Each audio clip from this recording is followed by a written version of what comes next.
बहुत पहले की बात है। एक गांव में नीलेश नाम का आदमी रहा करता था। वो खिलौने बनाया करता था। उसके खिलौने लोग ज़्यादा पसंद नहीं करते थे। नीलेश रोज़ नए खिलौने बनाता और बाजार जाकर खिलौने बेचता, मगर बड़ी मुश्किल से नीलेश एक खिलौना बेच पाता था। एक दिन नीलेश का पड़ोसी सुधीर उसके पास आकर कहता है, अरे नीलेश, आज तो तुम्हारे खिलौने वैसे की वैसे ही है। हाँ सुधीर भाई, खिलौने बिक नहीं रहे हैं। अरे नीलेश भाई, मैंने ही तुम्हारे खिलौने ले लिए होते, मगर मेरा धंधा आज कुछ खास नहीं चला, नहीं तो मैं तुमसे खिलौने ज़रूर खरीद लेता। सुधीर भाई, तुमने पूछा यही बहुत है मेरे लिए। चलो घर चलते हैं नीलेश। सुधीर भाई, 2 दिन से कुछ खाया भी नहीं है। इस जालिम पेट के लिए कुछ तो बेचना पड़ेगा। हाँ भाई, तुम बेचो, मैं चलता हूँ। ऐसा कहकर सुधीर चला गया। अब नीलेश खिलौने बेचने लगा। थोड़ी देर में एक औरत और बच्ची नीलेश के पास आकर पूछने लगी कि ये गुड़िया कितने की है। ये गुड़िया 30 रुपए की है बहन, घर जाने का समय हो गया है, कुछ कम करके खिलौने दे दो, अब घर जाने का समय हो गया है। खिलौने उतने अच्छे नहीं हैं। एक काम कीजिए, ये खिलौने 20 रुपए में ले लीजिए, इससे कम तो नहीं आएगा। नहीं भैया, ये खिलौना 15 रुपए में देना है तो दो, मैं इससे 1 रुपये भी ज़्यादा नहीं दूंगी। ठीक है, ये लो गुड़िया। औरत ने 15 रुपये देकर वो खिलौना खरीदा और वहाँ से चली गई। नीलेश को दिन भर के कमाई में 15 रुपये ही मिले थे, इसलिए नीलेश थोड़ा नाराज़ था।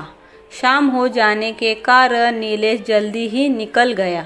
नीलेश आने के कारण वह जंगल के रास्ते घर जाने लगता। वो सोच रहा था कि सारे दिन का कमाई 15 रुपये है, भगवान क्या होगा।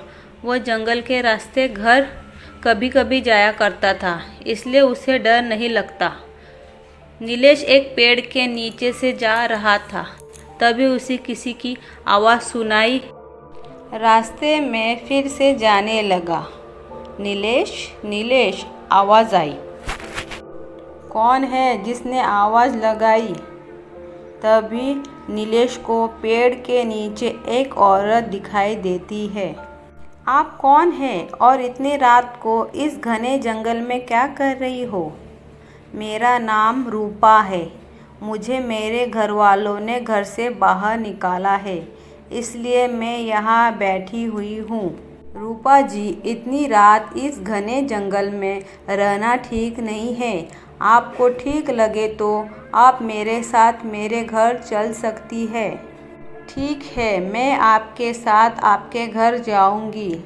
ऐसा कहकर रूपा उसके पीछे पीछे उसके घर जाने लगी। नीलेश को पता ही नहीं था कि जिसे वो घर लेकर जा रहा था वो एक चुड़ैल है। कुछ समय बाद नीलेश रूपा को लेकर घर चला गया।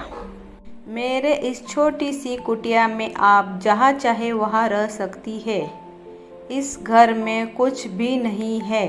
मैं आपको खाना भी नहीं दे सकता, क्योंकि 2 दिन से मेरा एक भी खिलौना नहीं बिका। आज सिर्फ एक ही खिलौना बिका है, उसका 15 रुपये मिला है, जिससे मैं चना लेकर आया हूँ। इससे आप थोड़ा खा लीजिए, थोड़े मैं खा लेता हूँ। ऐसा कहकर रूपा और नीलेश चने खाकर सो जाते हैं। रूपा रात होने के कारण थोड़े देर सोकर उठती है और वह अपने चुड़ैल के रूप में आ जाती है। वह घर में जाकर देखती है, घर में कुछ भी खाने की चीज़ नहीं होती। वो 2 डिब्बे अपने जादू से कुछ सामान भर देती है और घर के बाहर जाकर अपने जादू से बहुत सुंदर खिलौने बनाती है। खिलौने बन जाने के बाद वह वापस जाकर सो जाती है। सुबह होने से पहले रूपा नीलेश से पहले ही उठ जाती है। वो घर के सारे काम करने लगती है। थोड़ी देर में नीलेश उठता है। वह बाहर मिट्टी के खिलौने देख बहुत खुश हो जाता है और किसने इतने सुंदर खिलौने बनाए हैं? मैंने तो आज तक इतने सुंदर खिलौने नहीं बनाए। नीलेश जी, खिलौने अच्छे लगे? मैंने बनाए हैं बहुत सुंदर खिलौने। रूपा जी, इतने सुंदर खिलौने बनाना आपने कहाँ से सीखा है? नीलेश जी, मैं घर में खिलौने बनाया करती थी। चलो मैं इसे बाजार में बेचकर आता हूँ। नीलेश खाना खाकर रूपा के खाने की तारीफ करता है। नीलेश के खाने के बाद रूपा खाना खा लेती है।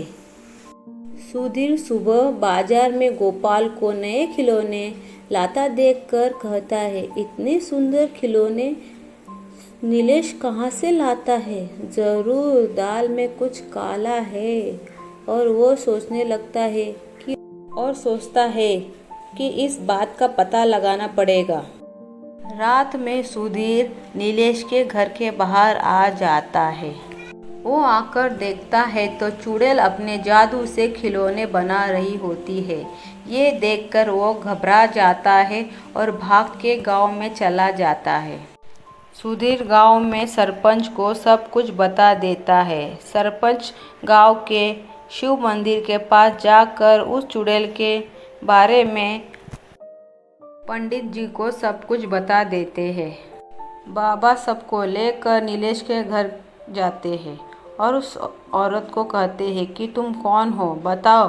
वो औरत कहती है, मेरे ऊपर एक चुड़ैल का साया है। जिस दिन मेरी शादी होगी वो चुड़ैल मेरे शरीर त्याग देगी और मैं उसी चुड़ैल से आज़ाद हो जाऊंगी। बाबा और गांव के लोग उस औरत का विवाह नीलेश से करा देते हैं और वो औरत चुड़ैल का साया से आज़ाद हो जाती है और वो दोनों खुशी खुशी जीवन व्यतीत करने लगते हैं। वीडियो अगर अच्छा लगा वीडियो को लाइक करें, चैनल को सब्सक्राइब करें। Thank you for watching video friends. Bye bye, मिलते हैं नेक्स्ट वीडियो में।